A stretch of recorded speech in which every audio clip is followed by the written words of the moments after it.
Welcome to Transaction Thursdays, a place for overwhelmed transaction coordinators and real estate agents who just want to be able to handle more transactions in less amount of time, creating a healthy work-life balance.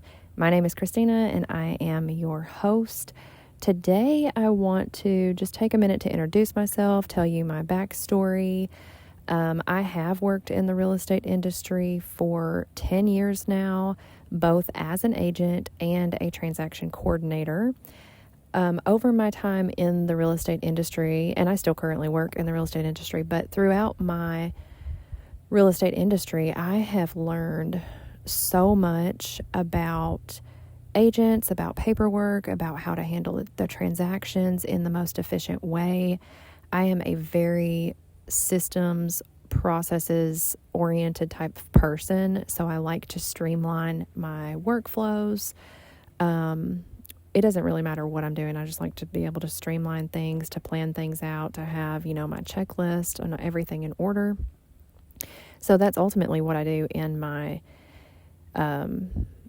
everyday transaction coordination role, is to make sure that everything is streamlined, it's laid out, and it's just a seamless process from the time a contract is bound until it is closed. Now, I do also, work on the listing side of things somewhat.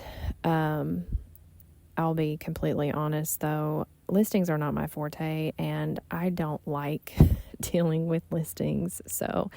But I know how to do it. I do it, as part of my role. And obviously I've, listed properties as an agent as well.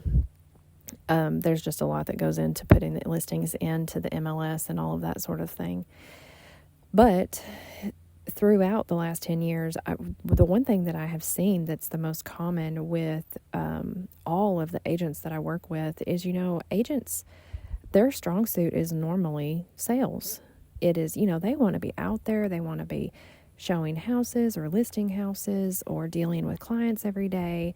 They're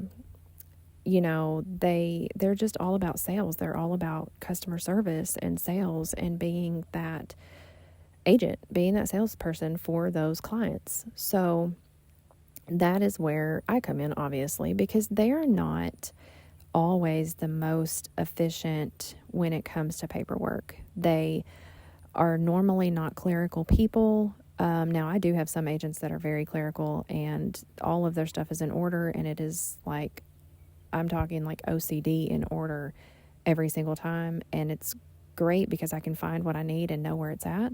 But most agents are not. Most agents are, all about sales, and they love being out there and being in the customer service world. And that is great because that is where they thrive. That's where they are needed. That's where they're the best. So they're not necessarily clerical people. They're not admin people.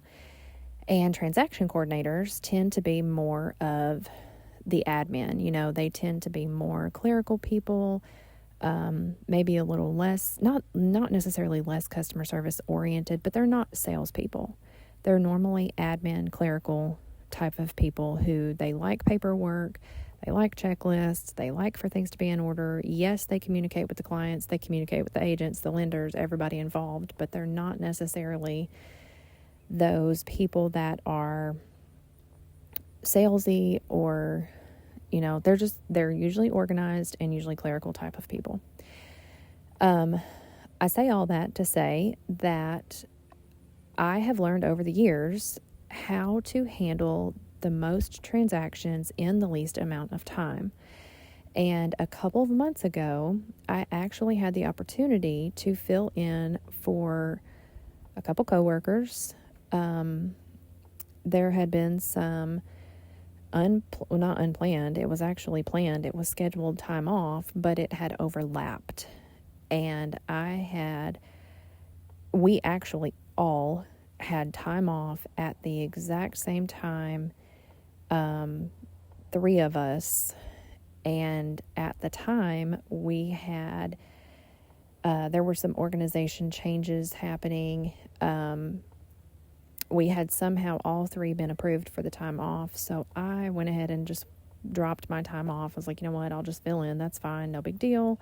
I was only taking a couple days. The other two, one was taking a month, one was taking 2 weeks. So I'm not going to interrupt their vacation. I'll just cancel my 2 days and I'll fill in.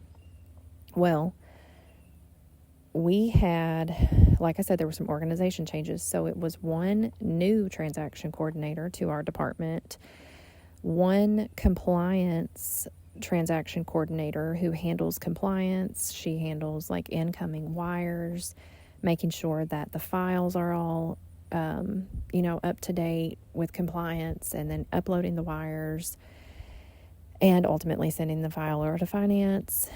She also handles, we're talking, the brokerage I work for is thousands of agents. So we have a lot of agents that she works with directly.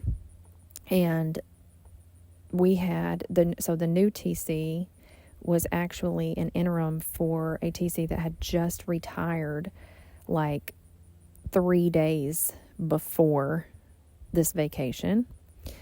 And she was from another state, so she was not familiar with the state that I am in. And it was kind of like having a brand new TC, obviously, to our region, to our state. So they go on their leave, along with the organizational, leadership change. There was a change in management. There was actually no management for this month. So I say all of that to say that I was essentially by myself. I was by myself for the entire month. And in that month, I handled the most amount of transactions that I have ever had at a given time. At one point, it was almost up to 100 that month. I filled in for a compliance TC who, now when I say she has a lot of agents, she has hundreds and hundreds of agents that she is constantly checking compliance for. She is uploading every single wire that comes in for these agents every single day. And you have 1,000 agents, you have a lot of wires and a lot of closings on any given day. She uploads every single wire. She checks every single piece of compliance.